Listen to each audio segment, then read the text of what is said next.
This is my card, Pradesh Gypsies. It's a very, very old card. It's illegal in the formats Standard, Pioneer, Modern, Alchemy, Historic, Brawl, Timeless, and Penny. It's banned in the formats Legacy, Vintage, Commander, Oathbreaker, and Pauper. Basically, this card is unplayable. Why? Well, because Pradesh Gypsies uses a name slur. Gypsy are real people of the Romani people. The art and flavor text perpetuates harmful stereotypes about a real-world group that has faced historical persecution for many, many years. So, banning this card in 2020 is quite understandable. Magic the Gathering pioneered the modern trading card game we are familiar with today. Players duel using decks governed by mana cost, faces, and strict rules. Rules that were at times crude compared to today's rules. Early sets featured experimental mechanics and even sometimes out there kind of artwork. Some of this out there art were acceptable then. But as time passed, some are now unacceptable in today's modern definitions of what is acceptable. Because of this, many cards have been changed or have been banned for being culturally offensive and racist. Just like this card, Pradesh Gypsies. Other cards that were banned for the same reason were Invoke Prejudice, Cleanse, Stone Throwing Devils, Jihad, Imprison, and Crusade.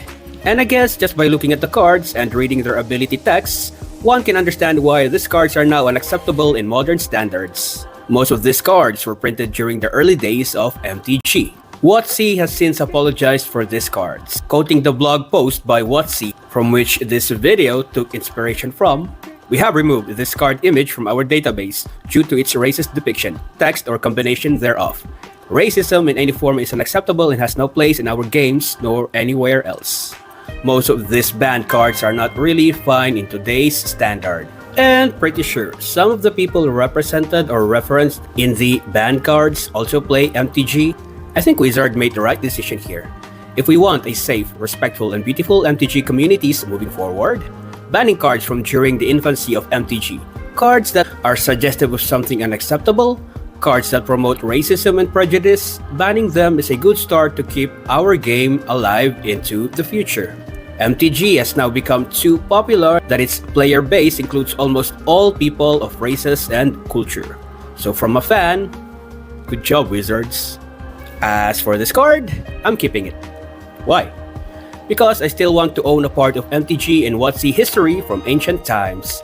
It's a card I can use to share and teach this same story I just told here right now in this video. This for me is a good teaching material. This is my MTG card, the Elvish Aberration. It's an elf mutant creature card. Its ability text reads, tap, add 3 green manas to your mana pool. Forest Cycling. For 2 generic mana, discard this card. Search your library for a forest card, reveal it, put it into your hand, then shuffle. The ability text is a big clue for both the creature featured in this card and how the Mirari artifact affected it, amplifying this creature's love for green mana at the cost of him transforming into this aberration. Elvish Aberration originally was never this monstrous and hideous. He was once an elf that protected and lived with nature. So, what happened? On the plane of Dominaria, on a continent called Otaria, a legendary creature left Mirari as a probe to watch over the plane. The Mirari is an artifact of immense power that can grant wishes, or so they say. The problem with Mirari was it's a defective probe that amplified the desires of those who wielded it. Many desired the Mirari itself and poured mana into it, which resulted in many catastrophic events. The Mirari lured its victims with great promises, and the Mirari delivered. But at what cost? Blood spilled, wars between tribes and heroes happened, and destruction of kingdoms and territories, of course, followed suit. And of course, the death of whoever tried to wield the Mirari. The last to try to wield the Mirari was a barbarian hero named Kamal. On his travel, Kamal fought a merman and drove the sword through him and into the ground. Kamal left the Mirari sword stuck on the ground, hoping the Mirari will be safer there. The Mirari's influence, however, isn't limited to creatures. Its poisonous influence seeped through the ground and began poisoning not only the ground where it was located, but the entire continent of Otaria. The populace of Otaria fell victim to the warping effects of the Merari. Weapons and armor merged with soldiers, creating featureless juggernauts. Wizards turned insubstantial and tenuous, as though they consisted of water and energy.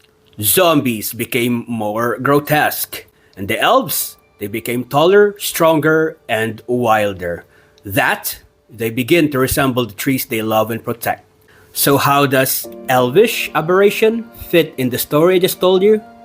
Well, this guy is just an unknowing victim of it all. This guy was just a passerby who was unaware of what's happening around him and fell victim to the Mirari's radiation.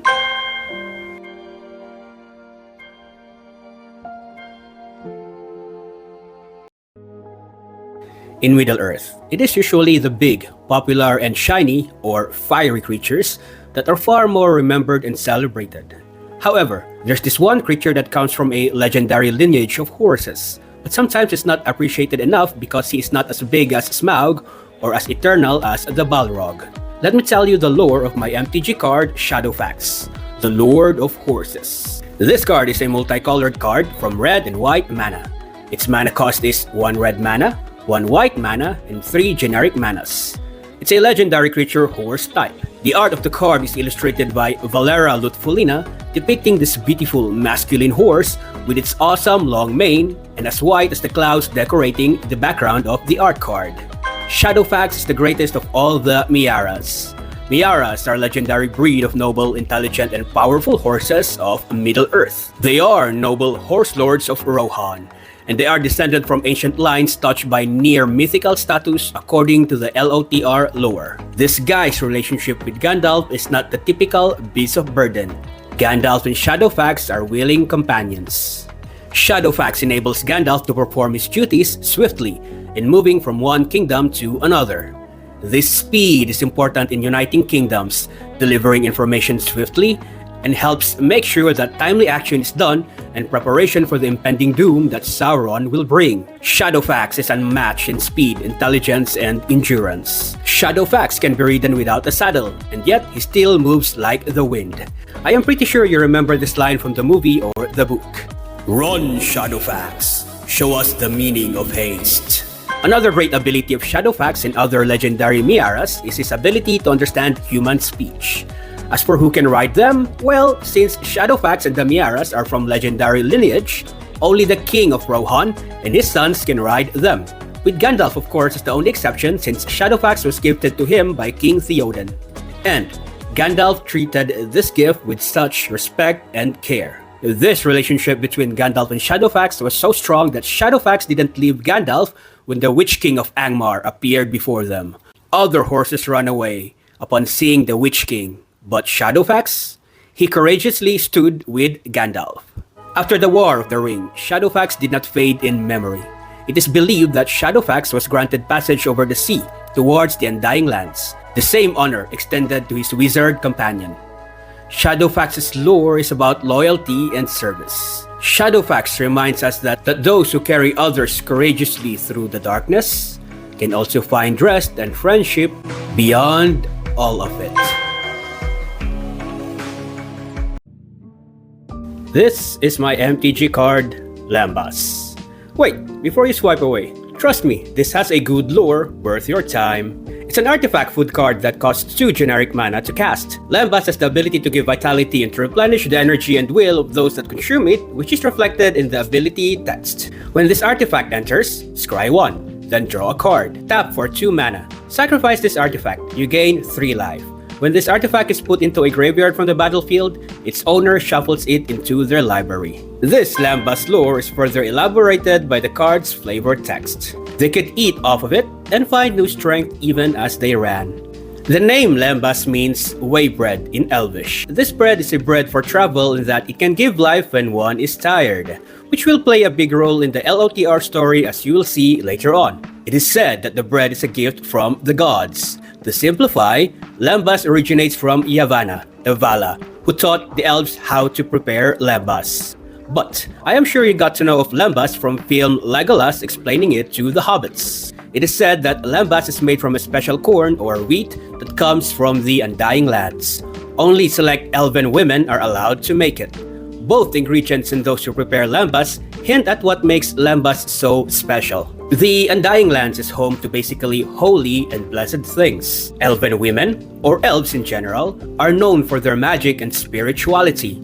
Combining all of that, lembas, when made, then retains the same holiness, blessedness, magic, and spirituality. This explains why good characters benefit from it, while dark creatures hate it. Lembas also gives life to those that are exhausted and feel defeated. The blessings of lembas can be attributed not only to its ingredients and to those that prepared it, but also to the holy true origin of lembas. Remember, it's a blessing from the gods. And, as promised, let me tell you how important lembas is in the bigger story of LOTR. Lembas bread was essential to Frodo and Sam's survival on their journey to Mount Doom. Each small bite provided nourishment, allowing them to endure extreme exhaustion, hunger, and despair. But beyond physical sustenance, lembas also strengthened their spirits, helping them press on through Mordor's harsh environment when their willpower was almost depleted. But the benefits of lembas is much more observable on Samwise. The bread's vitality-restoring magic helps Sam perform all those heroic chores when Frodo was already lost. Yes, I don't think Frodo is the main hero here. So that's lembas for ya. Good food, healthy food, it's from the elves and it's a gift from gods. When you see this video, it's already January 1 past midnight. Happy New Year, everyone! Celebrating New Year right now with my cats and with you guys with this video. Please don't forget to subscribe.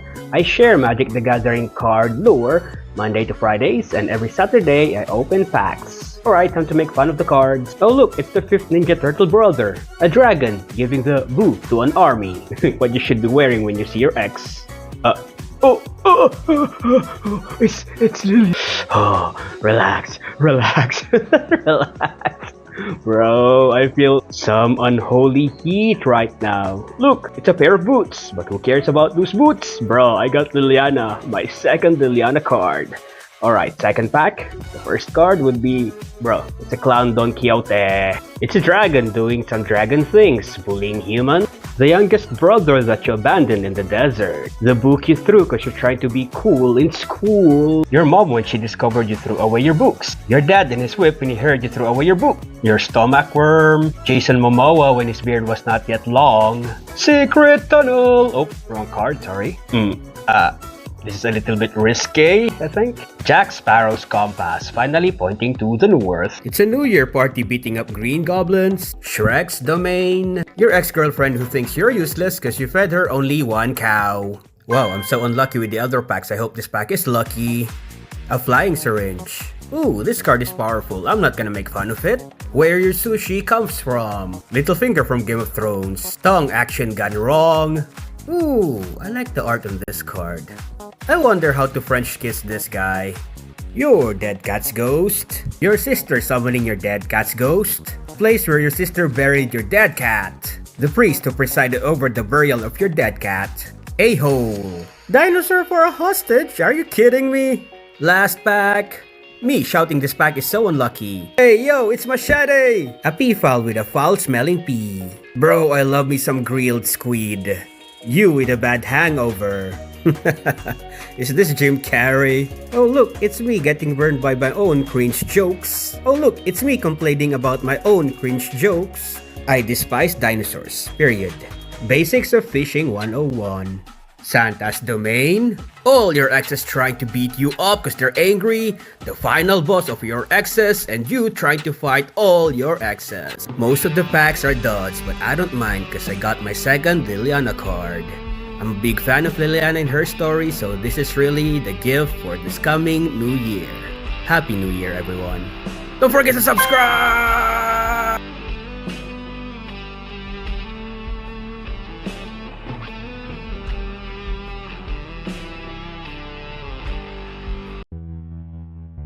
This is the card, Arcane Laboratory. It's a blue enchantment card with mana cost of 2 generic manas and 1 blue mana. It is legal only in formats Legacy, Vintage, Commander, and Oathbreaker. You'll understand later why this card is banned in almost all popular MTG formats. Arcane Laboratory first appeared in Urza's Saga. a set heavily focused on ancient magical institutions, experimentations, and the consequence of unchecked usage of power and magic. The ability text reads, each player can cast more than one spell each turn. This ability sounds simple, but it is a powerful one. It greatly limits the amount of spells a player can cast onto their battlefield. This card has a symmetrical effect, meaning the caster is also bound to its effects. Its flavor text reads, too many wizards spoil the spell, but too many spells spoil the wizard. And this is where we can derive the lore for this card. This card, or what's inside this card, was created during a time when magic was used excessively, which resulted in heavy casualties and unimaginable catastrophes. Coming from Urza's saga, this card reflects a post-disaster attitude that magic must be regulated to ensure the survival of those that survive the catastrophe brought about by excessive magic use. After disasters such as the Brothers' War and Urza's reckless experimentation, societies learned that unchecked spellcasting invites nothing but destruction. So, this laboratory represents an academic response to that disaster. Magic is not banned, but it must be slowed down and limited. People wanted to prioritize stability, follow discipline, and bureaucratic control over raw magical power or magical creative freedom. Arcane Laboratory translates its lore in a game of magic by giving the same restraint to the spellcasters, the players. The enchantment restricts each player into casting only one spell per turn. This limitation prevents explosive turns where a player chains multiple spells, shooters, or combos in rapid succession, which could possibly happen in one turn. The game slows down intentionally because of this card, and that only those that plan during the restriction and play around this restriction will survive. Until the card leaves the battlefield, players must choose the single spell that matters each turn. No wonder this card is banned in many formats. It's too restrictive. Players don't want that. Players don't want to cast a single spell on each turn. No. What players want is to be flamboyant and extravagant. What players want is a devastating card interaction in combos. What players want is destruction. History is not just a record of what happened or things buried underneath the earth. So, collecting evidence from the past and learning from them is always a wise decision. This is exactly what this card is. Reconstruct History is a sorcery card costing 2 red manas and 1 white mana. The art depicts scholars restoring ancient ruins, symbolizing what this card's ability is, the ability of retrieval. By the way, the card comes from the Strixhaven School of Mage set. Specifically, this card's lore belongs to the Lorehold College, an academy of archaeology and history in the plane of Arcavius. In the Lorehold College, students and scholars here are passionate about history. They explore the past, they collect artifacts, and sometimes summon long-dead spirits, and oftentimes, reconstruct history. This card's ability reads, return up to 1 target artifact card, up to 1 target enchantment card, up to 1 target instant card, up to 1 target sorcery card, and up to 1 target planeswalker card from your graveyard to your hand. And then exile reconstruct history. Imagine that. For this amount of mana, this sorcery spell allows you to return multiple non-creature, non-land cards from your graveyard to your hand. This card delivers its owner an enormous recovery of spent resources, turning the graveyard into their own personal archaeological dig site. Reconstruct History shines in strategies where having more cards and resources could possibly mean victory. It is also a great value card for players that see great strategies from pulling cards from both their library and their graveyard. And lastly, Reconstruct History is great for players who are not afraid to spend their on-hand resources, for they know they can dig from their graveyard later on. Pair this with self-mill cards and creature permanents that have the ability to retrieve cards from the graveyard when they attack, then this card becomes more valuable. You now have access both to your library and to your past, or your graveyard. In the right deck, Reconstruct History becomes not just a recursion, but a momentum-shifting advantage that could improve your standing in-game. Or, if pressured into the corner, rebuild your entire plan and win condition. But none of these plays truly come alive unless you are willing to reach into the dust of your own graveyard. Reconstruct History rewards only the brave, the ones unafraid to sift through buried spells, and artifacts. And I know you will have to dig up, because when the game tightens and victory feels distant, you will surely have to rely on your past, search for the pieces that can save you, and possibly win you the game. So go dig up your graveyard. Innistrad is a world profoundly unsafe for humans. Survival often means staying shut behind locked doors. If people won't lock themselves in their houses, well, it can mean party time for all these monsters in this world. Unlucky for people though, the party food and piñata are people. But what happens when your house burns? When your only protection is reduced to ashes by a powerful elemental monster just because? This is my MTG card, Estwald Shield Basher. It's a white creature human soldier card. Her ability is quite self-explanatory, but the real lore of this card can be found in her flavored text. The door to her home survived the fires of the Malignus. Now it's her greatest weapon. What is the Malignus? This is a powerful elemental spirit creature in the fictional plane of Innistrad. It burnt down the house of this common citizen, burning almost everything except for one part of the house. The door. So, imagine this. A massively powerful elemental monster reduces your house to rubble, yet somehow the door survives. Wow. Plus 100 lock door. Did our common citizen cry like, bruh, the door survived the fires of an elemental creature. Therefore, that door must be very, very lucky. So, our common citizen turned that door into a shield/weapon, which is precisely why it dominates this card's art composition. The art for the card is illustrated by Wayne Reynolds, and it depicts a brutal close-quarter combat between our common shield-bearer citizen against a bunch of undead. There is no longer a safe house, sure, but there is still this door that miraculously survived the fires of an elemental monster. Our common citizen chose to fight using this very lucky and sturdy door. She decided to open the door of survival. See what I did there? With the help of her plus 100 lock door, she went around smashing monsters with it. Surrounded by many deadly horrors, it is just common for the people of Innistrad to be both superstitious and to be a fighter like this common citizen. To be using almost anything to survive the terrors and the chaos. Anything including the door of her burnt home. Everything about this card highlights the theme of surviving Innistrad's horrors. That everyday objects can become great weapons and tools, and at the same time, you really need confidence to survive. And maybe also you need a plus 100 lock door. New Year is coming, and you know what else is coming? A new pack. Bro, that always sounds so good. Anyway, Dominaria United. Now, you might ask me, why Dominaria United? I thought you're a big fan of Innistrad Remastered and LOTR MTG cards. Well, yeah, I did promise to buy only LOTR and Innistrad Remaster packs. But then again, I am also a big Liliana Vez fan. And in these packs, there's a possibility I could pull a Liliana. These two cards here. So pray for me to pull Liliana in this pack.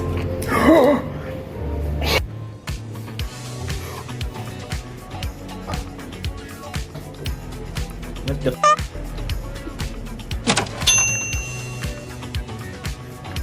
Whoa. Well, I guess my darling Liliana doesn't still want to appear to me because she wanted me to pull this card. Awesome. Thank you, Liliana, my love. This was the first ever Magic the Gathering Angel I owned. It was this card that got me asking the question when I was still in high school. I wonder what the story is of this card and of the character in it. Quick story on why this card is a memorable card for me. When I was still in high school, my classmate brought with him a small shoebox with Magic cards in it. Most of them were commons. He brought it because he heard I knew how to play Magic. And honestly, I actually didn't know. My neighbor kid, a different kid, tried teaching me how to play, but I had a hard time understanding the rules and the game mechanics. My classmate offered up the box and asked me to build a deck from all these common cards. Long story short, for a couple of games, I was the punching bag to his much more opulent deck. In those days, I was also known as the guy who can draw. So when I saw this card, I asked my friend if I could keep it so I could draw it. Of course, he said yes. For From that point on until I graduated high school, I kept that card with me until one day I just forgot where I kept it. Now I don't know where the card is. 22 years later, here she is, back to me again. Angelic Page is a white summon spirit costing 1 generic mana and 1 white mana to cast. Though it doesn't play a major role in Urza's saga, Angelic Page still has a major role in the battlefield. First off, she is a page, a helper to angels. She provides buffs to angels and other creatures as seen on its ability text. Flying. Tap.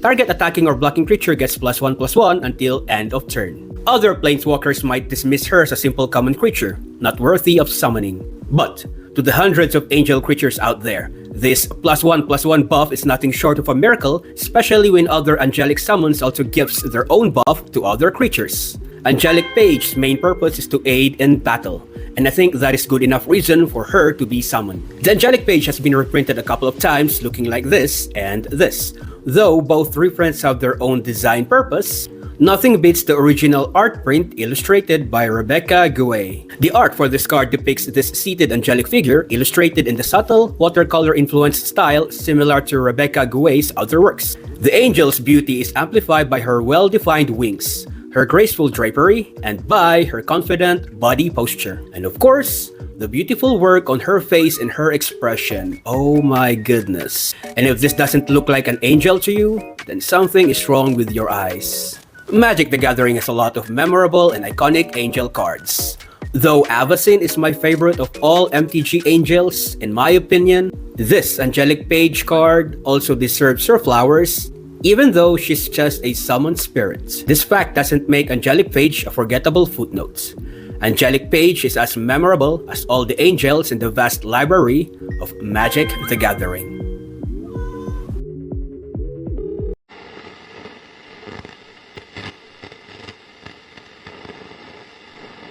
I don't like stories of people turning themselves into monsters, either willingly or accidentally. Innistrad is so full of them. Trust me, I have seen too much tragedy from transformations, so you should never ever delve into dangerous experiments. Aberrant things will happen to you. Ruining yourself through transformation doesn't make you a docent of knowledge, only a tale to warn overzealous wizards. I shall call him the human wizard, because that was what he was in the beginning, a human wizard. This human wizard is a very curious researcher, I was told, and he is fascinated by insects. Ugh, all of those things, annoying. Based from what I see on his laboratory notes, one could think this fascination for insect borders dedication and lunacy. I found his lab notes. This seems to be the final entry he wrote. Unfortunately, all my test animals have died or escaped, so I shall be the final subject. I feel no fear. This is a momentous night. This is not good. I'm not told what happened to him and why he disappeared in this abandoned laboratory. I think the human wizard vanished. Not physically. He is still here. He vanished as a human is what that note meant. I believe he is now replaced by a winged horror, a human head attached to a massive insect body. He is now an insectile aberration. He did not achieve enlightenment. Leave now! I found this note telling me to leave. I believe this monster still has this curiosity, his humanity. This aberrant researcher continues researching. The human insect doing experiments here and there. It's very obvious that this abandoned lab is still being used. He still has his human consciousness. There is still hope. He might help tell me where my co-worker is. I found his lab notes. Metamorphosis is a process. And that's it. That's the final page of the experiment log. Most of it are blank. Metamorphosis. Metamorphosis. Oh no. What have I gotten myself into? I should have heeded my co-worker's warning instead of following my curiosity. I think this transformation wasn't a mistake. This metamorphosis into a human insect is embraced willingly. Oh my god. What are you? Oof, where am I? What's this noise? Tinkering, buzzing, sloshing. My head feels light. I feel dizzy. Oh my god. What did you do to the other wizards investigating this laboratory? Where are they? What even are you? Please, I don't want to become like them. Oh my god, help me.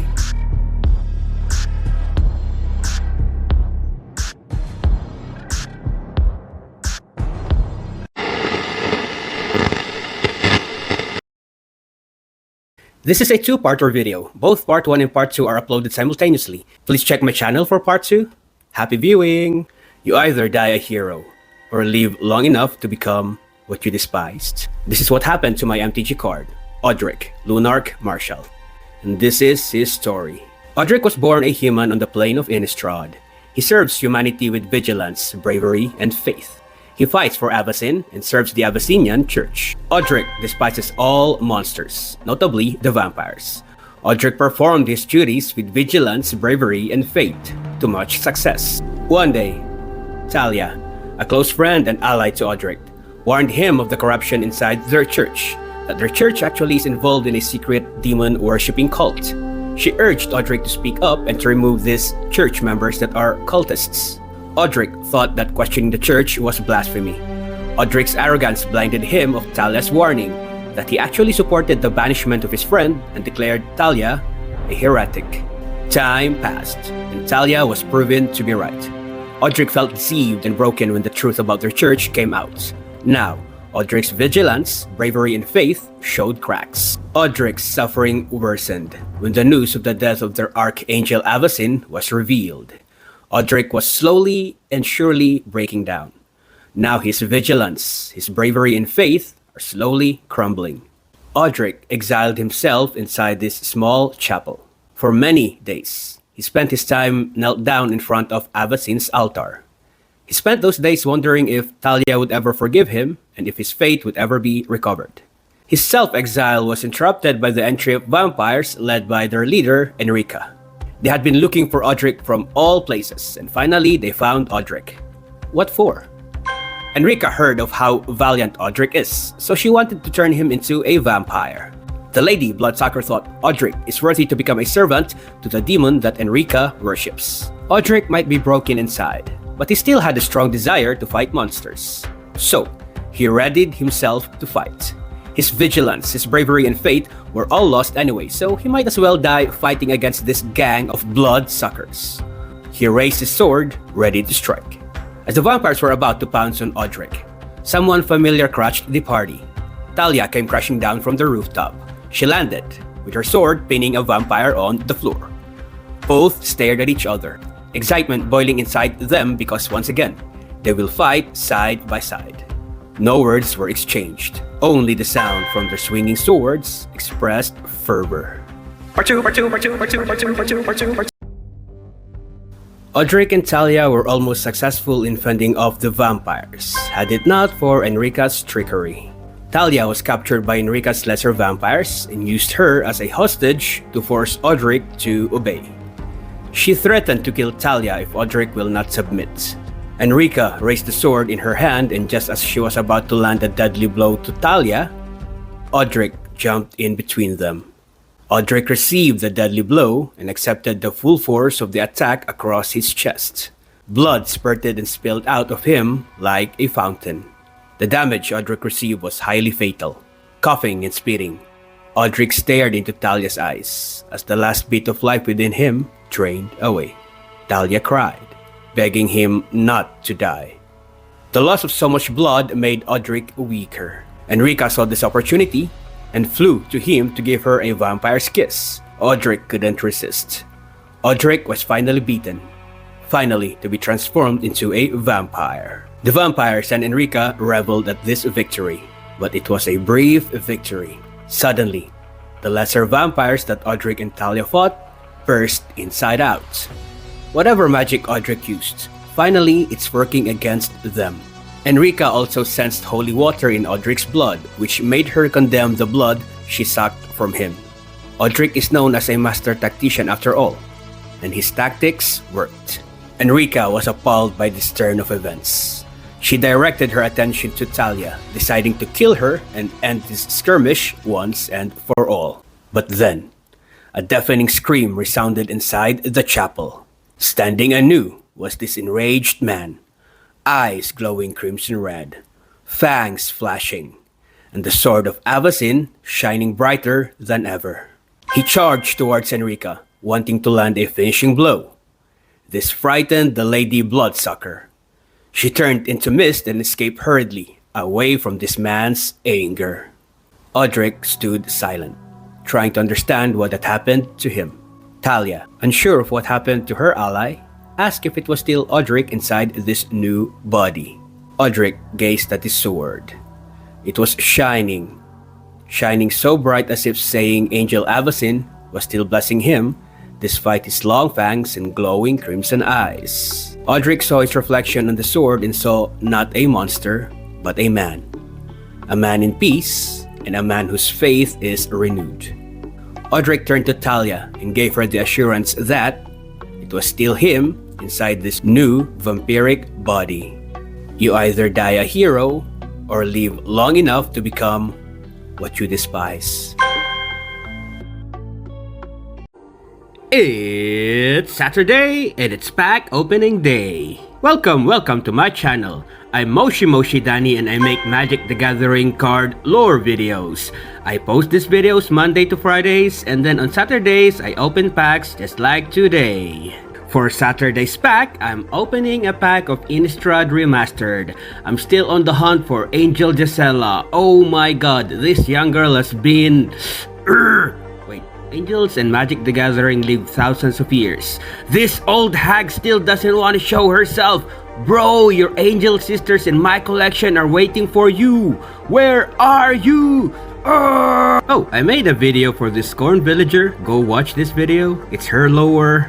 It's a good lore video, trust me. Oh, it's Talia. I also made a video of her and Odric. Go watch this video. Alright, so today I hope I'm gonna get Angel Gisela from this pack. So token cards, let's see what this pack has to offer. And before the final reveal, please do not forget to subscribe. Alright, here we go.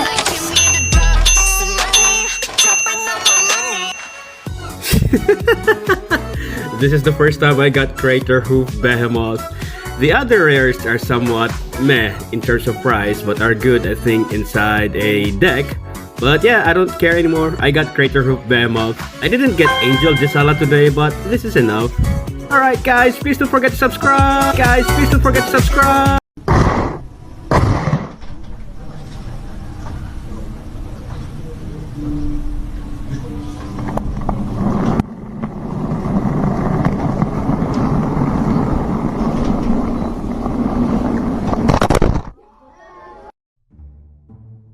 In celebration of the Lord of the Rings, the Fellowship of the Ring's 25th anniversary, here's the lore for my MTG card, Gift of Strands.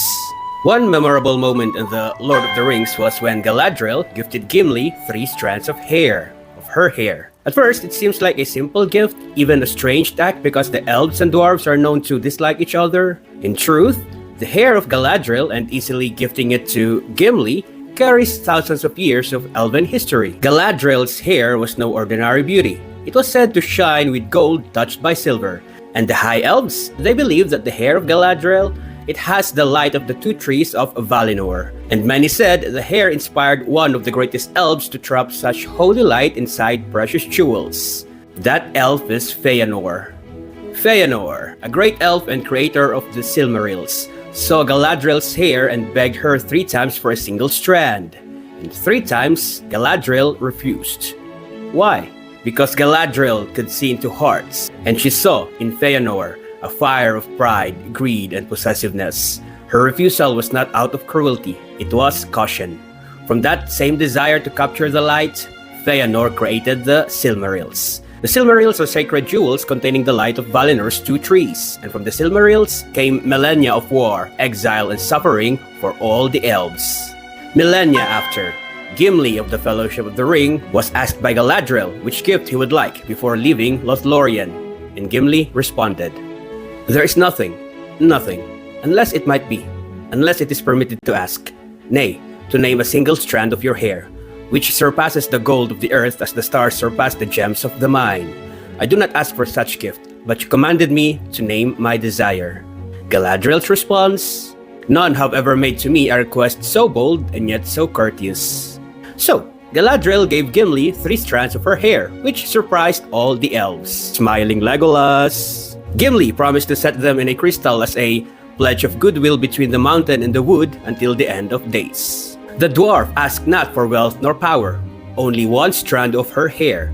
He did not demand it. No, Gimli did not even expect it. But Galadriel gave him 3. That moment is well depicted in the art of this card, including referencing 3. A. Gimli receiving 3 strands of Galadriel's hair is depicted in the art of the card. B. 3 words for the card name, number 3 for the mana cost, and a green tree representing the elves. And C. 3 abilities gained from casting this card. Gimli was a mighty dwarf, but humble in heart. Galadriel saw this and gifted him something that not even one of the greatest elf could ever possess. So that's the lore for this MTG card. For the first part of this video, go watch the video linked below. For this pseudo-hero's ending, watch this video until the end.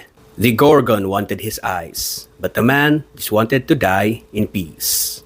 After the war, Sentos abandoned the world and retreated to a monk monastery hidden in the border mountains. But his thoughts were drawn eastward to a kingdom left in ruins by his own hands. Though his people praised him as a hero, Sentos still thought it was one big lie. A lie that has welcomed itself for far too long. Finally, unable to take the burden of memory and guilt, Sentos drank a bottle of poison purchased in secret. He lay down to sleep with a single wish: eternal darkness. Instead, he awoke to the sound of splintering wood. A Satyrid Gorgon stood over him, a knife pressed against his throat. She demanded to know his past.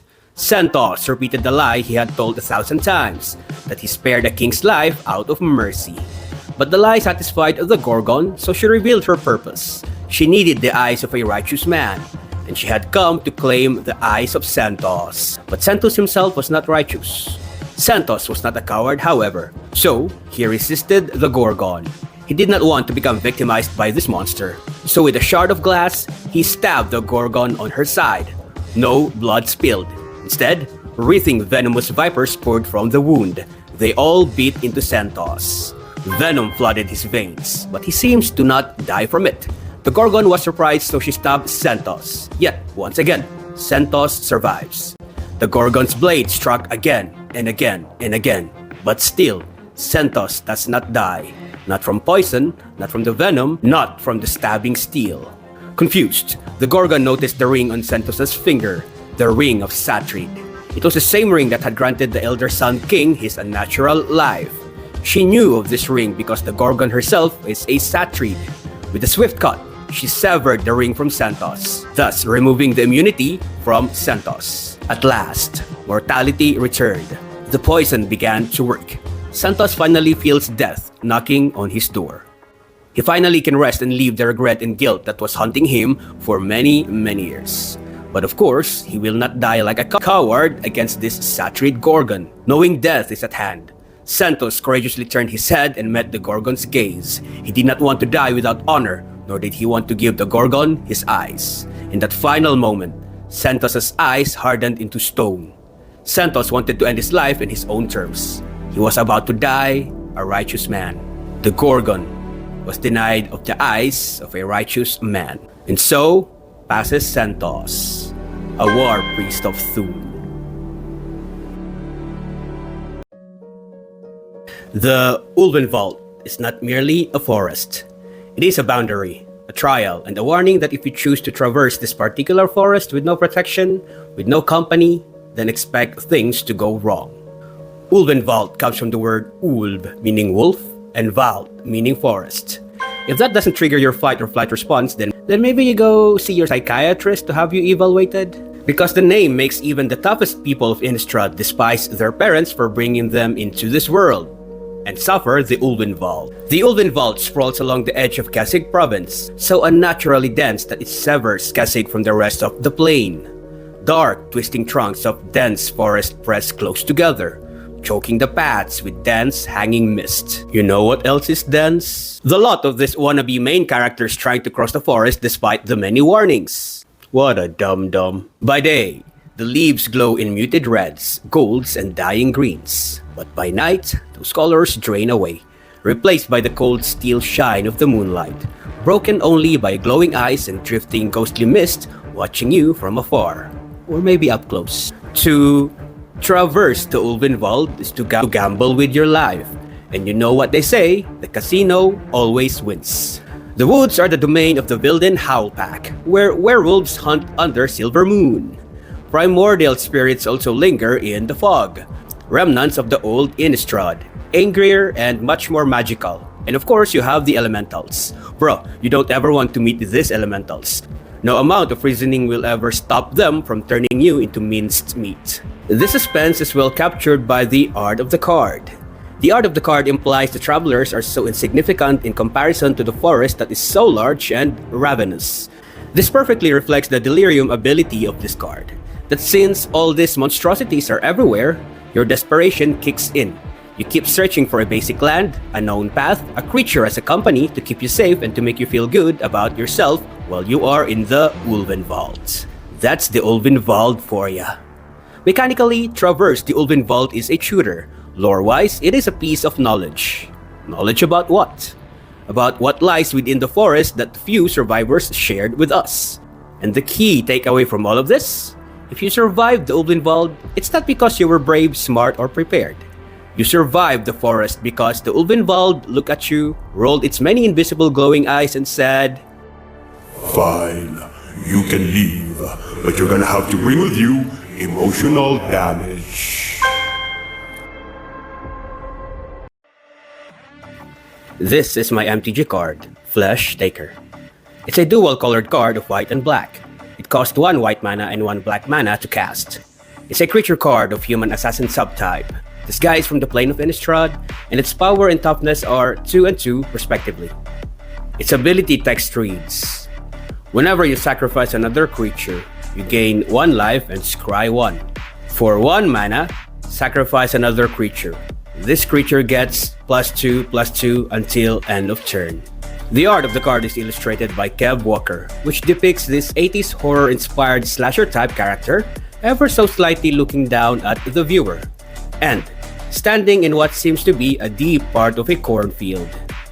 A composition choice that makes you feel surrounded and claustrophobic. The character is a human wearing a cow's head for a mask.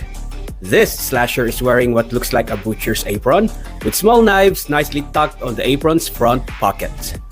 On the right hand of the slasher is a large cleaver knife, and on the left hand, a coiled rope. Its flavor text reads, a soulless husk of endless hunger. All of these details I just told ya tells us exactly what the card's lure, which perfectly ties with the horror themes of the Innistrad plane. A horrific, mysterious, and soulless character is always out there, ready to give victims one dreadful night. The Flesh Taker character design is obviously inspired by the classic slasher film genre. If you're familiar with these movies, then you'd understand what this character can do to you. But let's assume you are not familiar with slasher flicks. What can this masked creature do to you?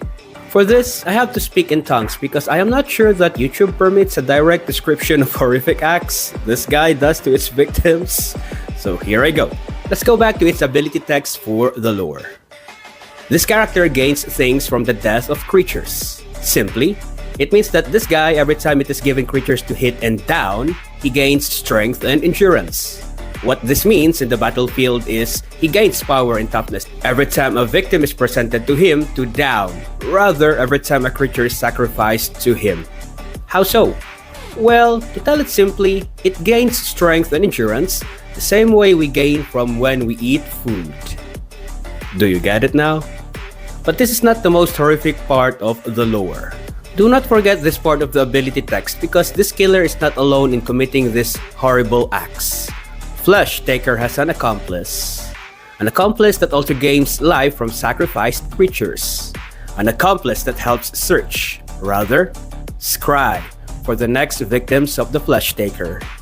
That accomplice is you. If your daughter turns into a vampire, will you end her? This is my MTG card, Memory Deluge, and it contains one of the saddest stories ever told from the plane of Innistrad. The story is well told in the art of the card, with 4 scenes depicting the tragic event within the memory section and the story beautifully wrapped up by the larger image below. And may I say, Lake Hurwitz did a great job making this illustration. In the memory section, from the left, we see a mother walking, holding hands with her young daughter. As this is Innistrad, The background already alludes to tragic events that will happen. The trees in the background are sharp, almost as if enveloping the mother and the daughter. However, the most notable use of these sharp pointing trees is they direct our eyes to the second scene, the daughter turning into a vampire. We know the daughter does so because we can actually see her fangs appear. The art composition leads our eyes to the third scene, where we can see the mom fighting off her daughter with a long stake. The daughter, of course, is fighting back, and since the stake is still up above the mother's head, we can assume that she is maybe trying to reason out. We can assume the mother has hesitations here. But the daughter, it seems, is already lost. Her expression is terrifying, flashing her fangs towards her mom as if ready to pounce on her for a bite. Our eyes are pulled to the last scene in the memory section, the mom digging a grave. This implies that she had to end her daughter's life. And we are sure the grave is for the daughter because the grave being dug isn't really that big. It's not for adults.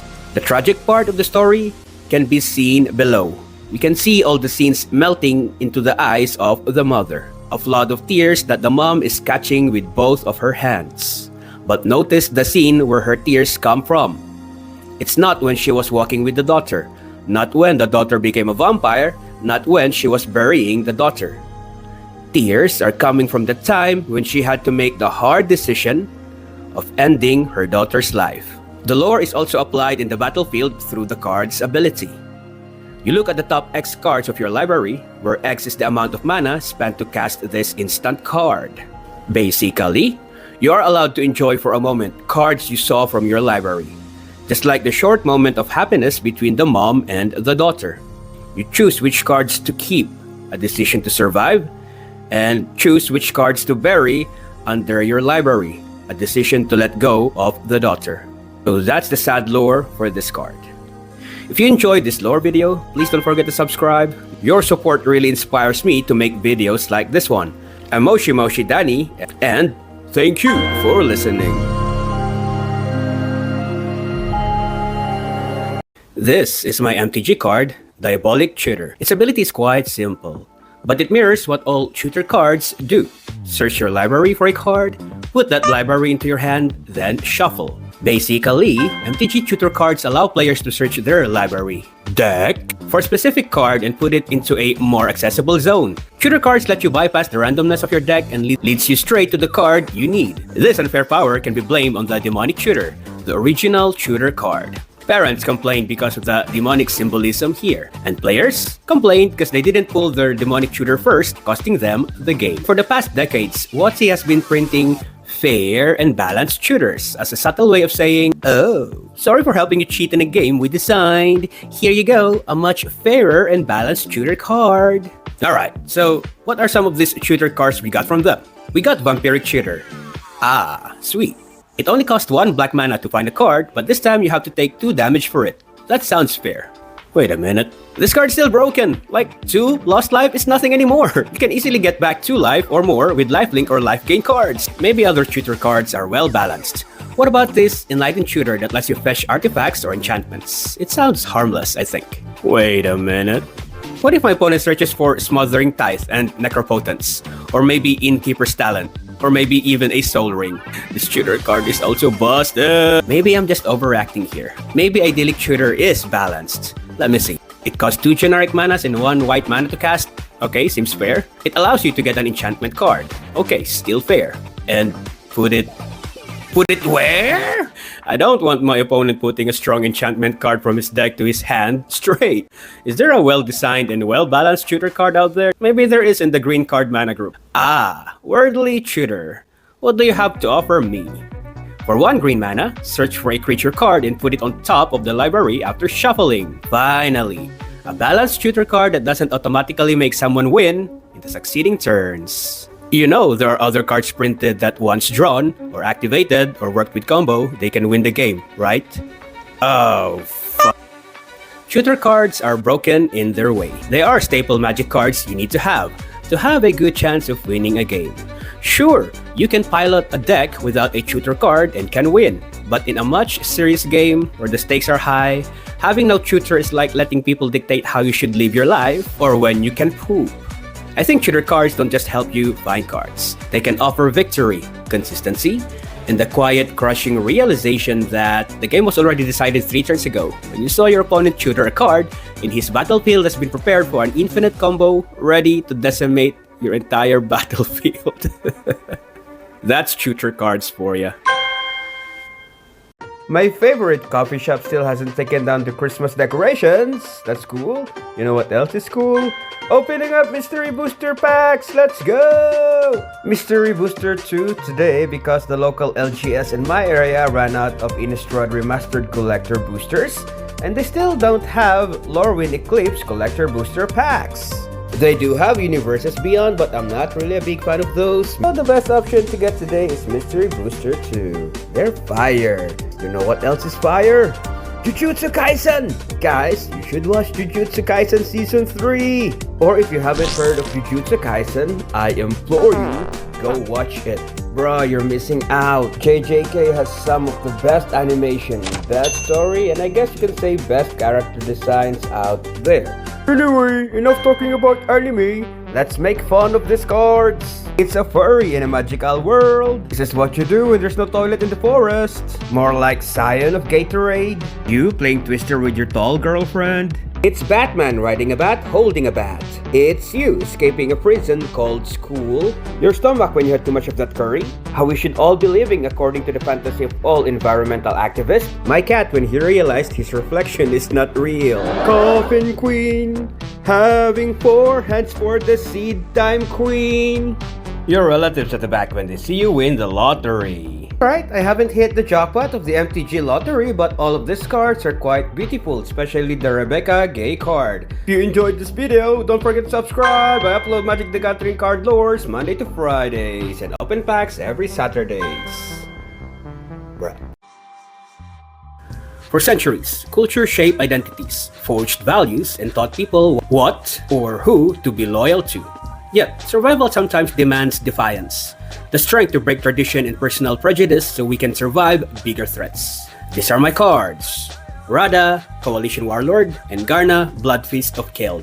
Quick history. Keld is a warrior nation in Dominaria, defined by extreme martial honor and a strong belief that strength and glory in battle are the highest virtues. They have a very long tradition of warlords, champions, and ritualized combat within their societies. Keldons historically follow powerful leaders who prove themselves through violence, rather than hereditary alone. Both Radha and Garna come from this same cultural group. However, both leaders represent different philosophies. For Radha, half-elf, half-Keldon, she is disciplined, reasonable, and fiercely independent. She still accepts Keld's warrior culture, but she does not allow it to shape her 100%. She still values strength, but believes it must have a purpose. Her philosophy ultimately made her reject endless conflict while becoming a leader for a multicultural group. Radha believes cooperation among people of different backgrounds, which will prove useful when the new Phyrexian invasion comes later. And for Garna, she is a traditionalist. She believes and adheres strictly to Keld's cultural history. Garna is vicious and a battle-scarred warrior. For Garna, glory is earned through bloodshed. Death in battle is honorable and strength is proven, not debated. Garna's strength and belief have helped her gather a war host that shares her violent, xenophobic vision. Good thing about Garna is she's not short-sighted, which will prove useful when the new Phyrexian invasion comes later. Jumping the timeline, the new Phyrexian invasion comes threatening Dominaria and Keld. This invasion was not some petty squabble among tribes and small territories. This was existential, multiversal, and could spell the erasure of multicultural beings, including Keld and many other worlds. Radha recognized that the Phyrexian enemies demanded coordination across nations. Strategy and unity mattered more than some petty cultural differences. Garna understood that honor meant survival of her people, not prejudice or racism. Though their philosophies differed, Radha and Garna aligned their strengths and helped fend off the Phyrexian invasion. Radha's and Garna's combined efforts helped stop Phyrexia's invasion long enough for the counteroffensive to succeed. Their people, their culture, and their world survived because of their actions. Strength cannot only be derived from the culture we come from, the battle scars we collected, or the muscles we built on us. Strength can also be found when we set aside our differences and prejudice and work together to defeat a common enemy. How would you feel if you witnessed your world ravaged, invaded, destroyed? This is my MTG card, Tormented Angel. It's a white creature angel card. Its mana cost is 3 generic mana and 1 white mana. Its power and toughness are 1 and 5 respectively. It comes from the Urza's Destiny set. The flavor text is our entry to the lore of this card. Falling from heaven is not as painful as surviving the impact. From this, we kind of understand why the card is named Tormented Angel. There is pain. But what exactly is tormenting her? In Urza's Destiny set, the lore focuses on Urza's ongoing preparations for the Phyrexian invasion. The angels got caught in this world-shattering battle between Urza and the Phyrexians. Because of this, the angels' world, named Serra's Realm, was invaded by the Phyrexians. Go watch this video to know a little bit more about the Phyrexians. Serra's Realm is filled with pure white mana. Phyrexians came and they corrupted the world with pure black mana. The corruption reached some of the angel leadership. Corrupted angels started cleansing Serra's Realm of its inhabitants. The Phyrexians made the angel leaders kill their own people. Meanwhile, Urza created the Weatherlight, a ship/weapon against the Phyrexians. Urza used the Weatherlight to help the remaining survivors of Serra's Realm. However, he needed a white mana source to power the ship. He saw the remaining white mana of Serra's Realm as a possible source of power. So, Urza, seeing that Serra's Realm is dying anyway, drained the white mana from the collapsing world and infused it into the Weatherlight's Power Stone. The Weatherlight flew, taking with it the survivors of collapsed Serra's Realm.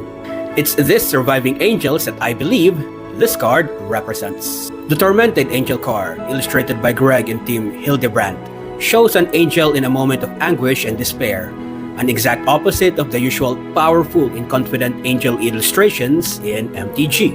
The angel appears struggling, wounded, her armor and sword battle spent, and her face very much defeated. This dramatic illustration conveys the anguish and conflict that angels felt seeing their world already losing to the forces of Phyrexia, and later, witnessing it collapse to be used as a power source. Going back to the flavor text tells us exactly what the Tormented Angel felt. Fighting a losing battle doesn't hurt that much, but losing their home and their world is much more painful. This is the torment the angels have to deal with for centuries to come. It's the first Saturday of 2026 January, and it also means the first pack for January. Innistrad Remastered, let's go!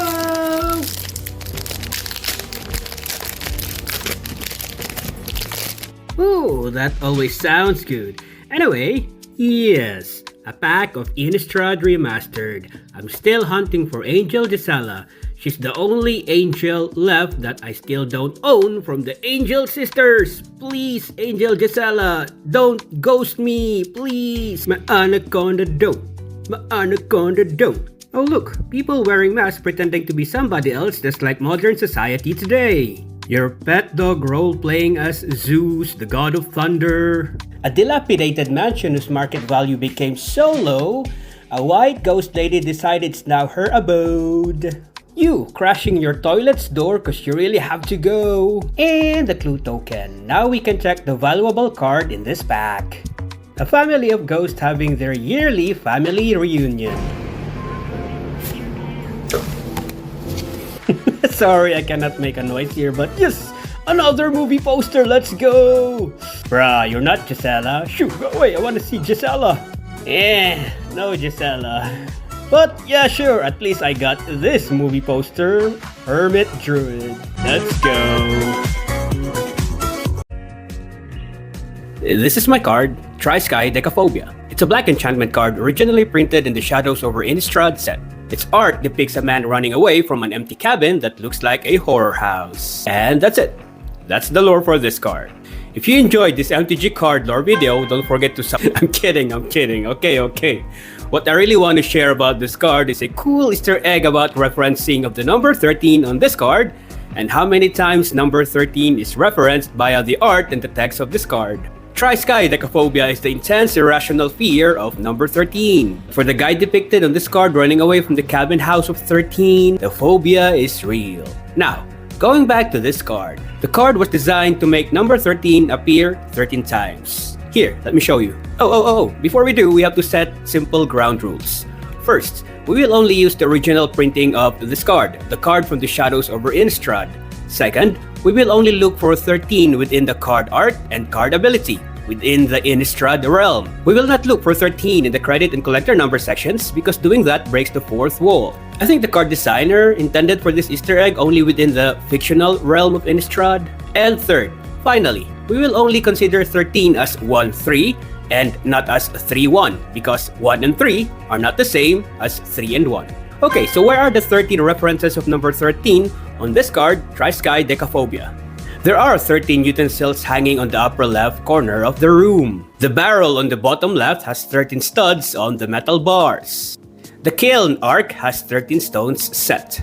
There are 13 wood logs inside the kiln. There are 13 wooden panels for the cabin's walls. The shattered glass on the floor has 13 pieces. The streak of blood has 13 oozes trickling down. The ceiling is made up of 13 panels. Not counting the Arabic number, the first ability text has 13 words. Not counting the Arabic number, the second ability text has 13 words as well. The number 13 itself appears one time in the first ability text and second time in the second ability text. Finally, there are 13 T's on this card, counting only the T's from the name of the card type, and from the ability text. There you go, 13 references referencing number 13. This is not exactly a card lore video, but Tri-Sky Decaphobia does still reflect the horror themes of my favorite plane, Innistrad. That's why I'm making this video. I love this card. Tri-Sky Decaphobia is one of these very fun cards. If you enjoyed hunting number 13 with me, don't forget to subscribe. I share MTG Card Lore Mondays to Friday and open packs on Saturdays. Hit that subscribe button!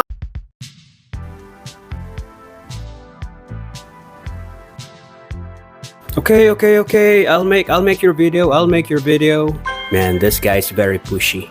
This is my MTG card, Redwood Treefolk. It's a green card with a cast value of 4 generic mana and 1 green mana. It's a summon Treefolk card type. It comes from the Weatherlight set. Its power and toughness are 3 and 6 respectively, quite high for toughness. The art for the card is illustrated by Phil Foglio, and it depicts this gigantic redwood tree looking at these two creatures resting on its branch. And behind it is a background of farm fields, hinting visually at how big this guy is. Treefolks are magical and sentient tree creatures. There are many types of Treefolks in Magic the Gathering, but for now, I just want to talk about this guy here. Our gateway to the lore of the card is through its flavor text. In the heart of Llanowar, magic is so strong that trees cannot stay rooted. Llanowar is this lush ancient forest on the plain of Dominaria. This forest is filled with magic and magical creatures. Most notable are the reclusive Llanowar elves, protectors of this forest. Because of the magic in the forest, there are also other creatures within it that exist, like the Redwood Treefolk. They live in the heart of Llanowar, just chilling there and enjoying nature's vibe. These sentient Treefolks are no pushover, however. Creatures that dare cut them down will quickly realize a giant tree staring them down, ready to squish, squash, smash. Even the magical elves show respect and fear for these guys. Elves know that stripping even a small bark from a treefolk is a madman's idea of fun. The Redwood Treefolk also are ancient beings just like any other treefolk from the MTG planes. Quick science fact, the real-world redwood trees, Sequoia sempervirens, after which the card is named, are also ancient, with redwood trees typically reaching ages of 600 to 2,000 years. Since the Redwood Treefolks are that old, they have toughened themselves up with the help of the land and the magic of the forest. These guys are formidable creatures, which is reflected in their power and toughness. Treefolks are sometimes unpredictable or even hostile, especially towards things that they deem unnatural or artificial. Learn from Urza, a powerful planeswalker. Despite having all these magical wards, Urza still was captured and imprisoned by Treefolks. Wow. Yeah, the Redwood Treefolk. It's not fast, it's not young, it's not smooth, and it's not sexy. It's just ancient, it's long, it's tough, and it's gonna hand your axe back if you ever try to chop it on its trunk. But there's not a guarantee handing the axe back is gently and kindly. So the next time you stop by a forest road and decide to take a leak on some random tree, you should be very careful. You might actually be spraying your golden liquid on some ancient tree that is looking down at you, ready to make fun at how microscopic your worm is. I'm at Starbucks right now waiting for an appointment, and while waiting I thought, why not open some packs? Innistrad Remastered and Mystery Booster 2. Let's go. Before anything else, I am Moshi Moshi Danny and I make Magic the Gathering Card Lore videos, short video format. If you guys are into Magic the Gathering Card Lore or stories, or if you want to hear your favorite card's story, you are here in the right channel. For now, it's Saturday, so I am opening this Innistrad Remastered pack. Still hunting for Angel Gisela. Girl, where are you? I've been hunting for you for weeks, girl. Please show yourself. I hope you are here. Anyway, yeah, Mondays to Fridays, I share MTG Card Lore videos. Okay, talking card. Let's see if I can get Angel Gisela today. Not Angel Gisela. Ooh, sure, I'm gonna take this, sure. Why not? Ayo, the alternate version of Rooftop Storm. Sure, I'm gonna take this. Reforge Soul. Nice. Okay, sure, I didn't get Angel Gisela, but I got another Snapcaster Mage. Next pack, Mystery Booster 2. Let's go. Oh, look, it's an angel showing off her pretty legs. A rock. What sea gave me a rock? Bruh. Someone should tell this guy that oil and water don't mix. It's Grey Shrek teaching Beavis and Butthead how to make a bomb. Ooh, perfect! Another Diabolic Shooter. Next week I have a Diabolic Shooter story video. Watch out for that. And this is me running away after I got my heart burnt again. Bruh. It's Benjamin Franklin discovering that lightning is electricity. Tinkerbell, Tinkerbell, Tinkerbell thief. It's Popeye the Sailor Man. I have a bad feeling about this pack. Bro, look at this rare. It doesn't even command a good price, bruh. Oh no, wait.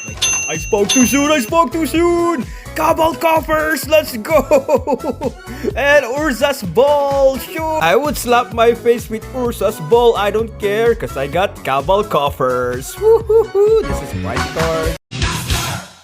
What are you willing to spend on the knowledge of winning your MTG battles? How about you spend your land in exchange for pain gifted to your opponent's creatures? Infernal Harvest is a black sorcery card. It costs 1 generic mana and 1 black mana to cast. Its ability text reads, as an additional cost to cast this spell, return X swamps you control to their owner's hand. Infernal Harvest deals X damage divided as you choose among any number of target creatures. There's a master that is offering you the knowledge that all your cards are possible resources for advantage, even your land. A knowledge of damage that creatures from the other side of the battlefield might not expect. Before you learn and use this sorcery, you have to get to know the master first, featured in this card. The art of the card is illustrated by Nathalie Hertz. It features this creature wearing a black robe, standing still in the middle of what looks like a sacrificial land. Behind her, the sky looks like blood mixed with black and gold. Above her are bats or maybe flying monstrosity. But most notably, her black robe seems to suck the life around her. Don't get spooked by this. The master has great knowledge to offer to you. The flavor text reads, I offered you eternal life. I just didn't say where. That's the master, Shauku Endbringer. Shauku Endbringer is an ancient vampire tied to the knowledge of ancient blood magic, having with her a formidable library that many creatures seek. Shauku is capable of draining life from all other beings. She is masterless and free to do whatever she wants. Those who wish to read the text only to have study under her for a year, and donate blood to her regularly. Not a heavy bargain, especially if the knowledge you seek is that great, and it's in her library, most probably. Unknowingly, these knowledge seekers fall victim to Shauku's trickery. Shauku uses the donated blood and blood magic to know more about these ignorant victims. So, even if these knowledge seekers leave the library, Shauku always owns and controls a piece of them. And possibly, they become her minions working for her, doing all things that Shauku desires. Shauku prefers to stay aloof and away from the issues of the bigger world. Who cares about the outside world when you can live comfortably and eternally in the confines of your own domain? Which brings us back to this card, Infernal Harvest. The more I think about it, the clearer it becomes that you become a minion for Shauku, the more you use black cards like this one. Remember, you are drawing cards from a library and using resources in ways that fit your personality. But are you really still the one in control? Or maybe It's Shauku controlling you. Every time you use her library, think about it. Shauku is masterless. What do you do when your own people disowns you? This lady might just have the answer. This is my MTG card, Scorned Villager, from the plane of Innistrad. It's a green card that costs 1 generic mana and 1 green mana to cast. Its power and toughness are 1/1 respectively as the Scorned Villager. When transformed into the Moonscarred Werewolf, its power and toughness becomes 2/2 respectively. The art of the card is illustrated by Cynthia Shepard. The Scorned Villager card face depicts this woman knelt down, cloaked with a red hood. Her face doesn't show any particular emotion, except what looks like a relaxed surrender to the moon brightly shining behind her. She's holding what looks like a wooden staff shaped like a pitchfork, and when transformed, the back face art of the card shows a seemingly grinning werewolf. Her red cloak is cast on the ground. No longer does she look alluring. She now looks towering and monstrous, dangerous, and ready to pounce and claw anybody around it. This card's lore is tragic for both this character and the villagers that drove her away. Her flavor text reads, "My village's fear drove me into the wild, and I will bring the fury of the wild back to my village." Scorned Villager was driven out from her village because the people feared her. Rumors spread like wildfire. Rumors of a woman that transforms into something monstrous at night. This fear shouldn't be a surprise anymore since it's Innistrad, a plane filled with all sorts of horror. The people just want to feel safe, so they all agreed to banish this woman into the dangerous wilderness. The poor woman is shunned away, scoffed at, shut out, and scorned. She couldn't do anything. The village people wanted her out, so she left the village that she once called home. She walked alone into the wilderness, defeated, but carrying with her feelings of vengeance. The villagers cheered and felt victorious because finally they removed the threat. But they all deceived themselves in this false sense of security. Somewhere far in the dark wilderness, a woman kneels down. She takes a deep breath. She surrenders to the light of the rising moon. The woman moans. The woman heaves. The woman's teeth sounded grating. She is now growling. Her hands or feet are no longer human. Her face too. She now stands tall and monstrous, with her eyes filled with rage. She wants vengeance against the people that drove her out from the same village they all call home. She's coming.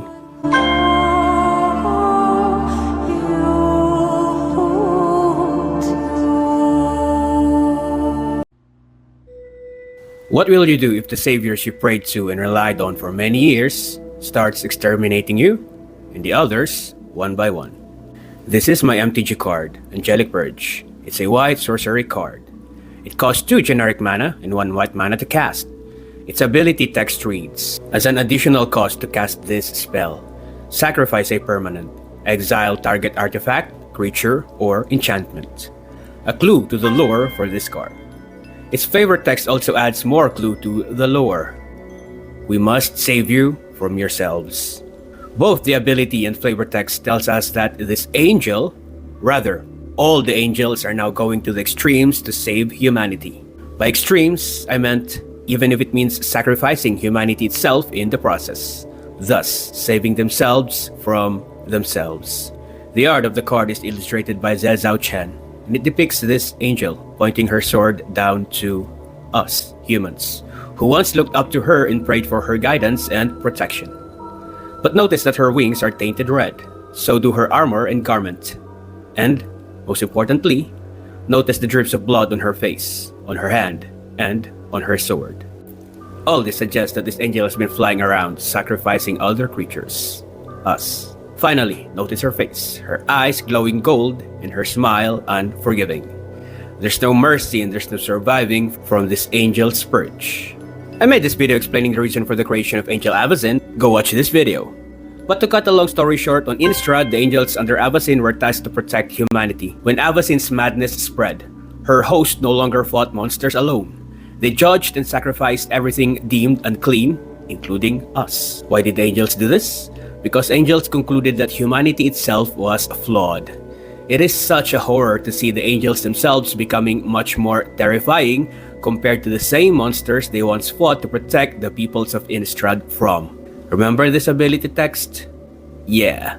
The corrupted angels now believe that destroying unclean people and sending them to the graveyard is not enough. Humans must be exiled into nothingness. I guess it's safe to assume that the people who prayed to these angels had their hearts purged and replaced with cold and hopeless void. Who's gonna save them now? Villages were purged. Survivors learned to fear the sky during the day as much as they feared the sky during the night. Nowhere is safe now. The results of the angelic purge was not purity, but devastation. Innistrad lost its protectors. These angels are now flying around, bringing the apocalypse. I'm somewhere up top the mountain, and I'm on my, 25th kilometer of my jog/hike, and guess what? I also bought with me Magic the Gathering packs. I want to open these things up while I'm doing my hike. But for this one, we have to do it fast because I'm in the middle of my hike. It's already like 11 in the morning, and I have like a couple of day hours left to go back down the foot of the mountain. So, then do the pack trick. Alright, so I'm gonna rush this. I'm just gonna show the cards, flash it like this, and then show the price here. So starting with Innistrad Remastered, and I'm still hunting for Gisela. Pray that I get Gisela today. Okay, here we go. Bro, it's not Gisela. Bro, it's not Gisela. Kidding. The rares, Mythic would get them. Ooh, a ghost. It's Casper. And right, no jokes, commentaries, because I really need to do this fast. Alright, token card, and behind this would be, hopefully, Angel Gisela. Gisela! What the fuck? What the fuck? What the fuck? Bro, this is my third Edgar Marco. What the fuck? Sure, I'm gonna take this. Retro Edgar Marco. Sure. I kinda knew that this is Bloodline Keeper because I know I'm familiar with this pack. And then Heartless Summoning. And then the last one, sure, Talia. Wait, what? What the hell?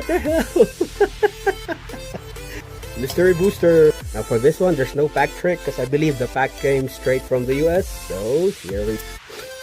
Nope. Bro, I didn't expect that Edgar Marco, really. The next one will be the rare card. Oh, sure. Why not? This has value, I think, around $3 to $6, I think. What's this? And then the valuable cards. Hopefully very valuable cards. Oh! Amazing! Lotus Petal. Sure, Lotus Petal will do. But this is also a good card because you see that? 0 mana to cast. Oh. I should start opening packs up top the mountain. I'm getting very good cards. What the